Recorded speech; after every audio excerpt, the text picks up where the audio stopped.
Concurseriano e concurseriano do meu Brasil, voltamos novamente e hoje vamos dar início à nossa aula 4 do Estatuto do Servidor aí do município de Paraty. Galera me pediu muito essa aula aí, eu estava meio que na correria aqui, acabei agora tendo tempo para postar, beleza?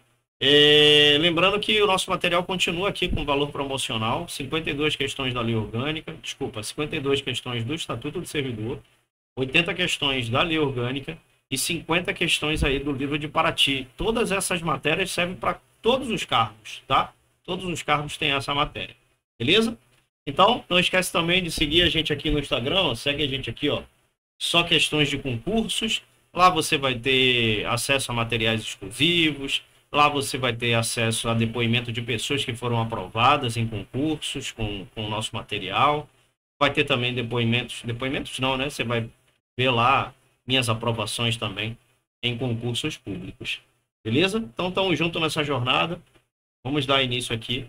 E hoje a gente vai falar aqui, ó, da estabilidade. Quando é que um servidor ele adquire a estabilidade? Não confundir estabilidade com cargo vitalício, tá? Você tem estabilidade, claro. Você não vai perder o cargo, né? Você não vai ser demitido. Você pode até ser demitido, mas a gente vai explicar o porquê. Mas não é uma demissão arbitrária, né? Precisa existir um motivo, precisa fazer uma cagada muito grande para você ser demitido. Mas mesmo assim, o cargo não é vitalício, tá? Então ele vai dizer aqui, ó, que a estabilidade é o direito que adquire, você adquire a estabilidade, o funcionário efetivo, ou seja, aquele que fez concurso público, após cumprir o estágio probatório. Então, a gente sabe que o estágio probatório é de 3 anos, tá?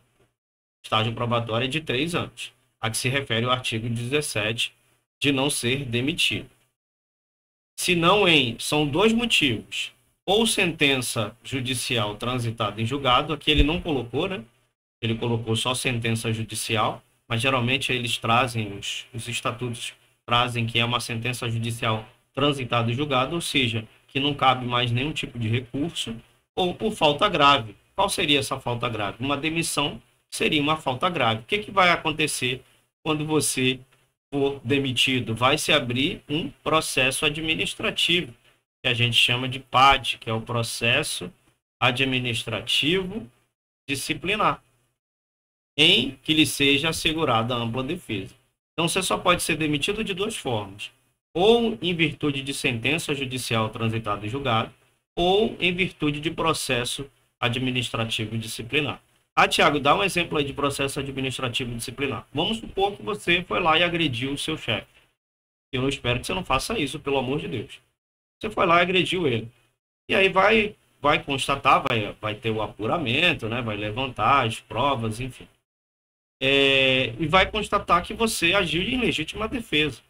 Então, esse processo vai rolar, e se for constatado que foi legítima defesa, você continua com o seu cargo normal. Se for constatado que realmente você enfiou a mão no seu chefe, você vai ter que perder o cargo por demissão, né? Você vai ser demitido. Claro que demissão é uma punição, tá? Você não pode pedir demissão da administração pública. Então, você vai estar pedindo para ser punido. Beleza? Beleza. Aí aqui vai falar do vencimento e remuneração. O vencimento, que geralmente não, é isso mesmo. Vencimento aqui, ó, é o seu salário. É o seu salário. É a retribuição. Ele vai dizer aqui que é a retribuição básica fixada em lei. Alguns textos dizem a retribuição pecuniária, tal. Aqui ele foi bem simples. Vencimento é a retribuição básica fixada em lei, tá? É em lei, não é em decreto, não é em medida provisória, é em lei, tá? Pelo efetivo exercício do cargo.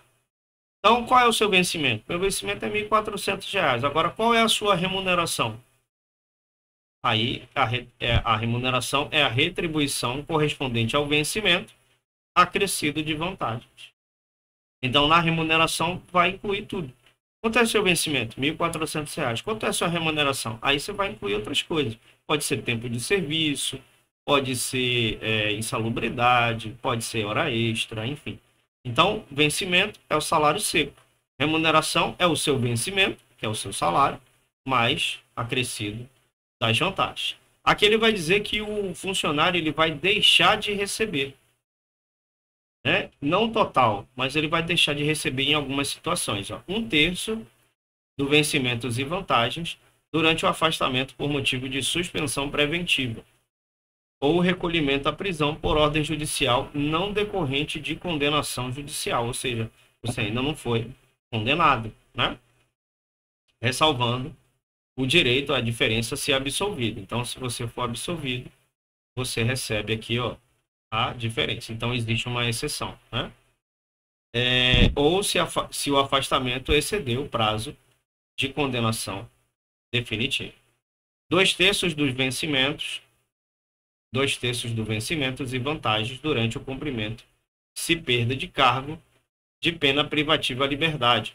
Então, você vai perder mais da metade do seu salário durante o cumprimento, se perda do cargo, de pena preventiva de liberdade.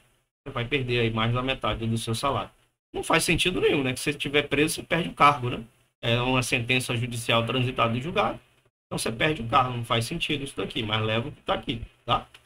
Aqui no inciso 3, vencimento e vantagem, você vai perder também do dia. É do dia, tá? Em que não comparecer ao serviço, sendo que a falta às segundas-feiras ou sextas-feiras implicará a perda do repouso semanal. Então, você perde a sua folga se você faltar segunda ou sexta-feira, tá? Ele não colocou aqui, né? Faltar uma justificativa, porque de repente você ficou doente, né? Mas beleza, leva o que está aqui. Vencimento ou vantagem, você vai perder também aqui do dia, se comparecer ao serviço após os 30 minutos seguintes ao início de cada expediente, ou retirar-se antes dos 15 minutos finais, ou ainda ausentar-se do serviço sem autorização.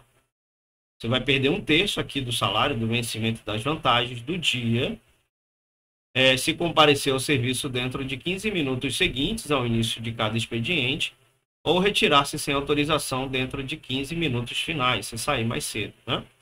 E aqui no 6, vencimento e vantagem do dia, ou dias de suspensão disciplinar. Então, você perde também aqui, ó, vencimento e as vantagens do dia, tá? No caso de faltas sucessivas, serão computados para efeito de desconto os dias em que não houver expediente compreendidos entre as ausências. Show, aqui ele vai falar das vantagens, do adicional de tempo de serviço, gratificações, né? Aqui você pode dar uma lida. E aqui a gente vai falar tem também as indenizações. E aqui a gente vai falar das licenças. Eu quero vir aqui para as licenças. Aqui, licenças. Disposições preliminares. Então, vai se conceder licença quando? Para tratamento de saúde, por motivo de doença em pessoa da família, né? Quando alguém da sua família ficar doente, para repouso da gestante, para serviço militar obrigatório que exige o afastamento, né? Por motivo de afastamento do cônjuge, para atividade política, para trato de interesses particulares, em caráter especial ou licença-prêmio. Beleza, você pode tirar essas licenças. Algumas têm remunerações integrais, você vai receber a remuneração integral. Tem outras que você não vai receber a remuneração. E tem outras que, se passar de um certo período, vai ser descontado uma parte da remuneração, ou seja, o seu vencimento, né? Então, aqui, ó, parágrafo 1. O funcionário não poderá permanecer em licença por um período superior a 24 meses, salvo nos casos dos itens 1, 4, 5 e 6 desse artigo. Então, salvo, né, por motivo aqui, ó,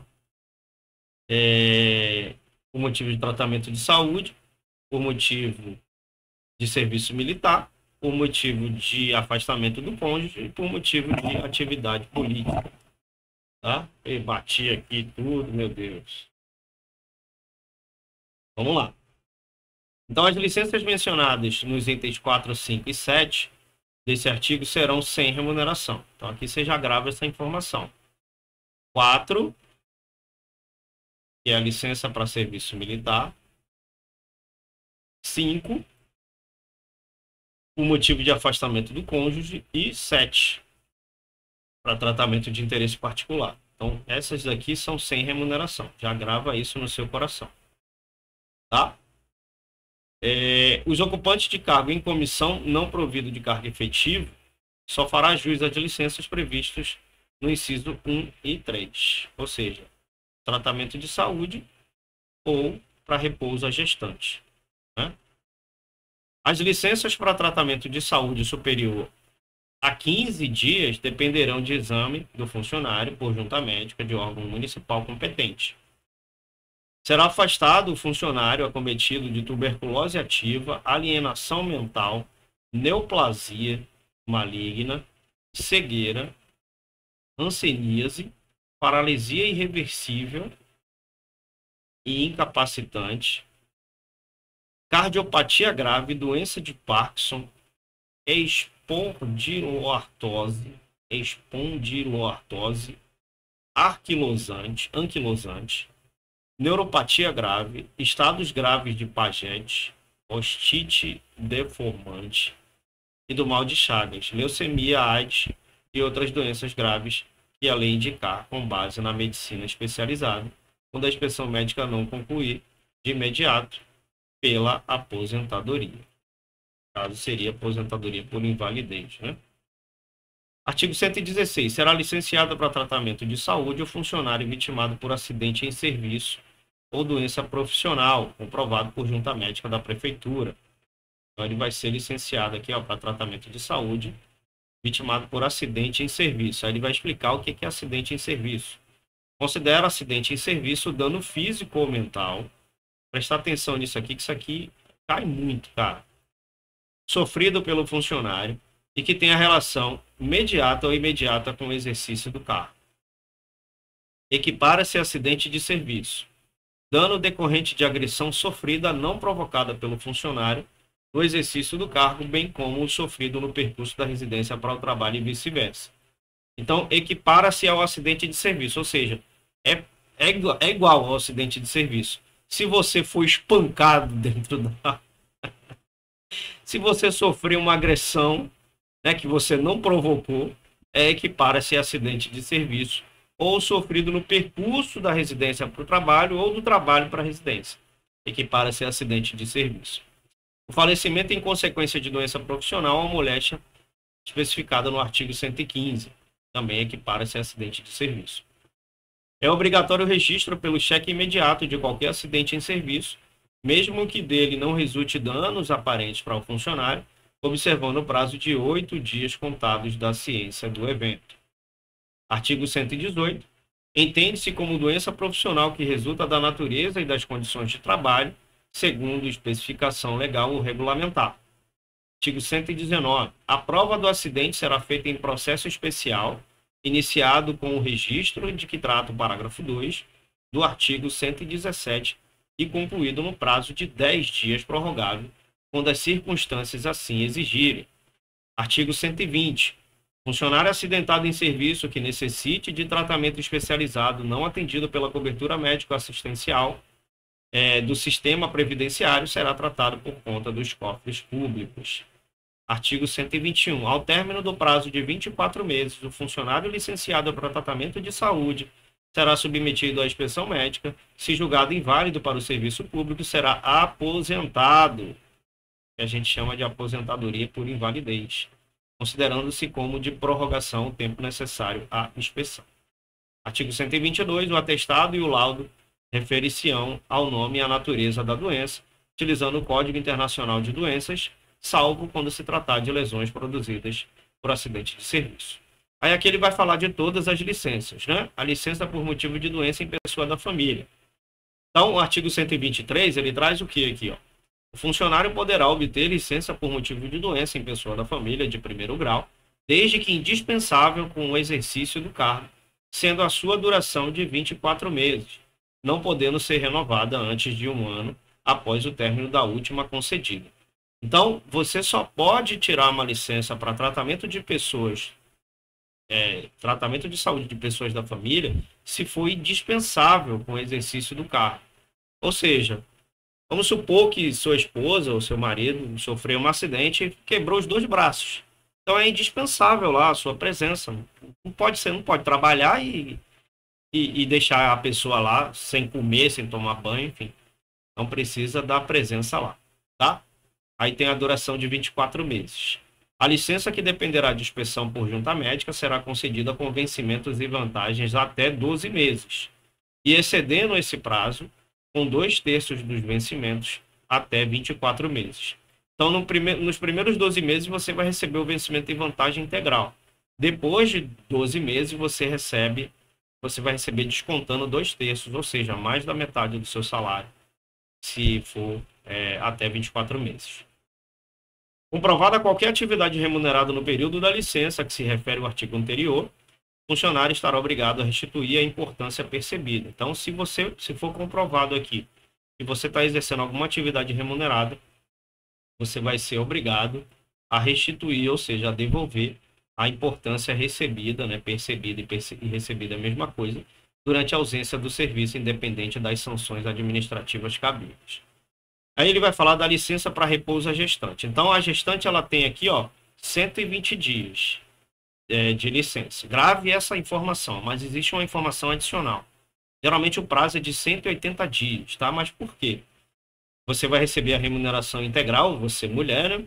Prorrogável no caso de aleitamento materno, por um período de 30 dias, estendendo-se no máximo até 60. Então, 60 com 120 dá 180 dias, tá? Então, são 120 dias, mas no caso de aleitamento materno, tá? A mulher pode ganhar mais. Claro, toda mulher vai amamentar, né? Dificilmente uma mulher não vai amamentar. Mas se ela amamentar, ela vai ganhar mais 60 dias, né? 30 dias, mais, pode ser prorrogável por mais 30, o máximo são 60. Então, juntando 120 com 60, ela pode ficar aí 180 dias, que dá em torno aí praticamente 6 meses, né? Desde que seja comprovado por pediatra de 15 em 15 dias. A licença será precedida de inspeção médica e poderá ser concedida a partir do 8º mês de gestação, salvo prescrição em contrário. Olha, o bebê tem que nascer agora, 7 meses. Aí pode. Aí ele fala aqui embaixo no parágrafo 2. No caso de nascimento prematuro, a licença terá início a partir do dia do parto. No caso de NANI morto, o bebê nascer morto, né? NAT morto, a funcionária manter-se afastada do exercício por 30 dias a contar do parto. Aí tem a licença para serviço militar. Será concedida a licença, né, ao funcionário convocado para o serviço militar e outros encargos da segurança nacional na legislação específica. Aí no parágrafo único aqui, ó, o funcionário desincorporado terá 2 dias para reassumir o exercício sem perda do vencimento. 2 dias. Eu já vi 10 dias, 15 dias, mas 2 dias eu nunca vi não. Mas beleza, vamos lá. Aqui é a licença por motivo de afastamento do cônjuge. Então, é assegurado ao funcionário o direito de acompanhar o cônjuge, né, eleito para Congresso Nacional ou Assembleia Legislativa, ou removido ex officio para outro ponto do território nacional, quando se tratar de militar ou funcionário público civil. Então, equipara-se ao cônjuge a companheira ou companheiro com pelo menos 5 anos de vida em comum, comprovado, né? Claro que tem que comprovar. Ok, dá licença para atividade política. Então, é assegurado ao funcionário efetivo licença para promoção de sua campanha eleitoral, desde que o registro da sua candidatura pela Justiça Eleitoral até o dia seguinte ao da eleição, com remuneração do cargo efetivo. Impugnada em definitivo a candidatura, deverá o funcionário licenciado regressar imediatamente ao exercício. Aí ele fala aqui no parágrafo único, no caso do funcionário exercer cargo ou função de confiança em repartição de fiscalização ou arrecadação, o afastamento será compulsório, ou seja, obrigatório. Poderá ser concedido licença sem remuneração ao funcionário no período que mediar, ele está ali, né? No período que ele está escolhendo a convenção partidária, como candidato a cargo eletivo e à véspera do registro de sua candidatura. Então, nesse período é sem remuneração, enquanto ele estiver fazendo essa escolha.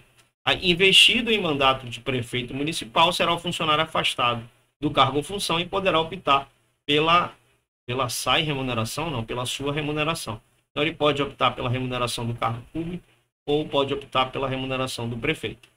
O tempo do exercício do mandato será contado para todos os efeitos legais, exceto para promoção por merecimento. É vedado, ou seja, é proibido ao vereador, no âmbito da administração pública direta municipal, para cargo em comissão ou aceitar cargo, salvo mediante concurso público. executar-se-á, de vedação do parágrafo anterior, o cargo do secretário municipal, desde que o vereador se licencie do exercício do mandato. Show. Dá licença para tratamento de interesse particular. Depois de estável, então você tem que estar estável, o funcionário poderá obter a licença sem remuneração. Observe que essas coisas aqui, ó, você tem que prestar atenção. Sem remuneração, para tratar de interesses particulares. Qual é o critério? A licença será concedida a critério da autoridade pelo prazo de até 1 ano, prorrogável por igual período. Somente decorrido 2 anos do seu retorno ao serviço, poderá o funcionário obter nova licença. Então, você tem que tirar 2 anos de licença-prêmio sem remuneração. O funcionário poderá, a qualquer tempo, desistir da licença, fazendo a devida comunicação com 3 dias de antecedência. Em caso de interesse público, a licença de que trata esta seção poderá ser cassada, devendo o funcionário ser expressamente notificado do ato. Nessa hipótese, o funcionário deverá apresentar-se ao serviço no prazo de 30 dias, contados da notificação, vindos os quais sua ausência será computada como falta ao trabalho. O funcionário, no artigo 135, no curso da licença, fica obrigado a indicar o endereço onde poderá ser encontrado. Aí vem a licença-prêmio. Após cada quinquênio, ou seja, após cada 5 anos, vou colocar aqui para você não esquecer, de efetivo exercício ininterrupto, ele colocou aqui? Ele não colocou. Tá.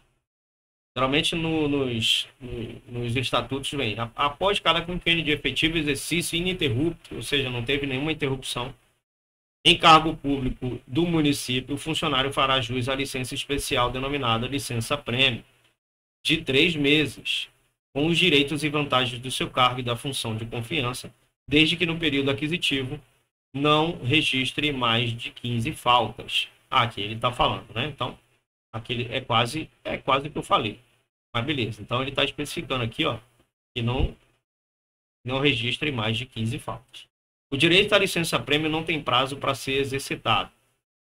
Parágrafo 1 do artigo 137, a licença-prêmio poderá ser gozada integralmente ou em períodos de 1 mês no mínimo. Então, você pode tirar 1 mês, 1 mês, 1 mês. Pode ser integral, 3 meses direto, pode ser, né, em períodos. O funcionário só poderá interromper o gozo da licença no interesse do serviço. É vedado transformar em licença-prêmio faltas ao serviço ou qualquer outra licença, porventura concedida ao funcionário. Ao seu requerimento, o funcionário poderá perceber em espécie os 3 meses de licença-prêmio a critério da administração. Beleza? Aposentadoria. Vou falar aqui da aposentadoria e a gente finaliza. Tá? Aposentadoria. O funcionário será aposentado nas condições previstas na Constituição Federal. Artigo 144. A aposentadoria compulsória, ou seja, aquela que é obrigatória, é automática e será declarada por ato com vigência a partir do dia em que o funcionário atingir a idade limite. Galera, essa idade mudou. Alguns estatutos trazem 70 anos, mas essa idade agora são 75 anos. Aqui não está especificando a idade. Se ele especificar, ele está falando de idade de limite. É só uma informação adicional, tá? É só uma informação adicional. Geralmente todos os estatutos vêm com 70 anos. E aí eu sempre falo que a idade mudou, que você pode recorrer, inclusive, né, se cair uma questão dessa. Mas beleza, se ele não falou a idade, melhor ainda. Parágrafo único. Na hipótese desse artigo, o funcionário será dispensado do comparecimento ao serviço a partir do dia que completar a idade limite. Então, a partir do momento que ele completou 75 anos, ele será dispensado. No caso de aposentadoria voluntária, o funcionário aguardará em exercício a publicação do respectivo ato, salvo se estiver legalmente afastado do cargo. Será aposentado o funcionário que for considerado inválido para o serviço e não puder ser readaptado sobre a forma indicada por lei. Parágrafo único. A aposentadoria por invalidez será sempre precedida de licença por período não inferior a 24 meses, salvo quando a junta médica declarar a incapacidade para o serviço. Artigo 147. Funcionário aposentado compulsoriamente, ou seja, obrigatoriamente, ou por doença não compreendida no artigo 115, terá seu provento fixado proporcionalmente ao tempo de serviço, apurado com base no vencimento do cargo efetivo, mais as vantagens incorporadas. Integra o provento da aposentadoria as vantagens incorporáveis por expressa disposição. Os proventos serão, aqui no artigo 149, os proventos serão revistos sempre que modificados coletivamente os vencimentos dos funcionários em atividade, na mesma data e proporção. Beleza? A gente praticamente leu quase tudo aqui. Esse Estatuto do Servidor, ele é muito enxuto. Quando fala de aposentadoria, fala qual a idade, né? Se é 35 anos de serviço se homem, 30 anos de mulher, eles falam a idade, esse aqui não falou nada, tá super enxuto, tá super tranquilo. O Estatuto do Servidor tá muito tranquilo, né? O estudo pega um pouco mais firme aí com relação à lei orgânica. Beleza? Então, chegamos aqui a mais um fim aqui dessa aula de Estatuto do Servidor. Se por acaso vocês quiserem que a gente faça mais aulas aqui, deixe um comentário aqui embaixo que a gente verifica a possibilidade, né, de fazer uma próxima aula. Beleza? Mas de antemão eu quero agradecer o carinho de todos, os comentários, aos nossos inscritos. Eu quero agradecer muito, né? É muito importante o carinho de vocês aqui para a gente continuar fazendo esse trabalho. Beleza? Obrigado pela atenção de todos. Espero que vocês tenham gostado dessa aula. Aquele abraço e tchau.